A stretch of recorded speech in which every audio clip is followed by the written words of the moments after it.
আমি কিরকম ভাবে বেঁচে আছি তুই এসে দেখি যা নিখিলেশ। এই কি মানুষ জন্ম, নাকি শেষ পুরোহিত কঙ্কালের পাশা খেলা।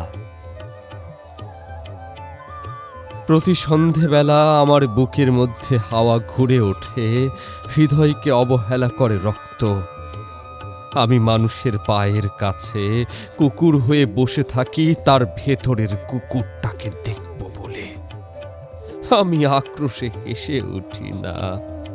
আমি ছাড়পোকার পাশে ছাড়পোকা হয়ে হাঁটি, মশা হয়ে উড়ি একদল মশার সঙ্গে।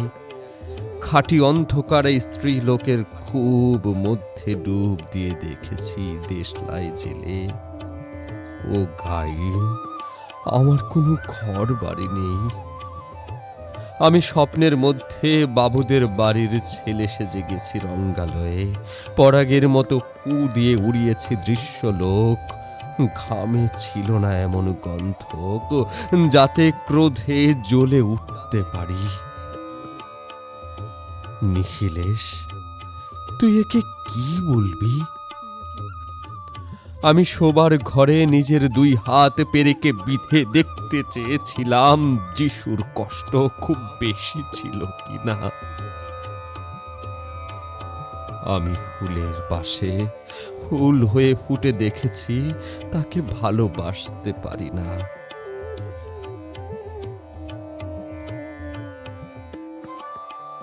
আমি কপাল থেকে ঘামের মতন মুছে নিয়েছি পিতামহের নাম। আমি শ্মশানে গিয়ে মরে যাবার বদলে মাইরি ঘুমিয়ে পড়েছিলাম। নিখিলেশ, আমি এই রকম ভাবে বেঁচে আছি। তোর সঙ্গে জীবন বদল করে কোনো লাভ হলো না আমার। একই নদীর তরঙ্গে ছেলেবেলার মতো ডুবু সাঁতার, অথবা চশমা বদলের মতো কয়েক মিনিট আলোড়ন, অথবা গভীর রাত্রে সঙ্গম নিরত দম্পতির পাশে শুয়ে পুনরায় জন্ম ভিক্ষা। কেননা সময় নেই। আমার ঘরের দেয়ালের চূর্ণ ভাঙা দাগটিও বড় প্রিয়। মৃত গাছটির পাশে উত্তরের হাওয়ায় কিছুটা মায়া লেগে ভুল নাম ভুল স্বপ্ন থেকে বাইরে এসে দেখি ওই পোকায় খেয়ে গেছে চিঠির বান্ডিল। তবুও অক্লেশে হলুদকে হলুদ বলে ডাকতে পারি। আমি সর্বস্ব বন্ধক দিয়ে একবার একটি মুহূর্ত চেয়েছিলাম, একটি ব্যক্তিগত জিরো আওয়ার। ইচ্ছে ছিল না জানাবার এই বিশেষ কথাটা তোকে। তবু ক্রমশই বেশি করে আসে শীত।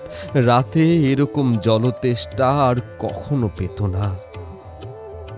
রোজ অন্ধকার হাতড়ে টের পাই 3টে ইঁদুর না মুশিক।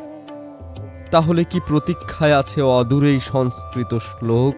পাপ ও দুঃখের কথা ছাড়া আর এই অবেলায় কিছুই মনে পড়ে না। আমার পূজা ও নারী হত্যার ভিতরে বেজে ওঠে সাইরেন।